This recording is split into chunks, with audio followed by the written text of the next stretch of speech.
Kain si Senator Ping Lacson ng panukalang batas na nagalayon na pagbawalan ang mga menor de edad sa paggamit ng social media platforms kagaya ng Facebook at TikTok.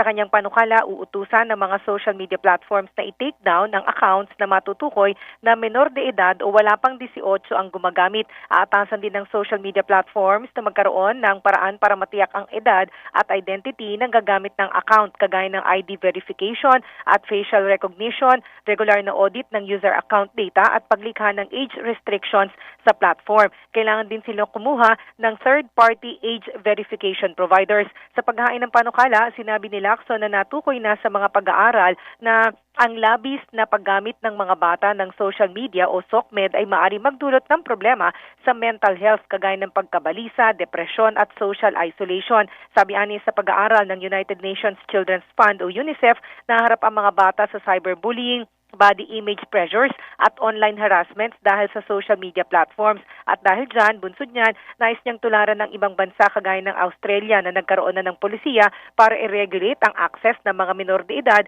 sa social media at mga online platforms. Sa kanyang panukala, aatasan ang Department of Information and Communications Technology na mag-monitor sa pagsunod ng mga SOCMED platforms sa mga paghihigpit at maaari nitong iutos ang pag-take down sa account na gamit ng mga minor. Ang social media platforms at mga service providers naman na lalabag ay maaring tanggalan ng lisensya na makapag-operate sa bansa at pagmumultahin ng 1 milyon hanggang 20 milyong piso at arawang multa na 100,000 pesos para sa bawat araw na hindi pagsunod.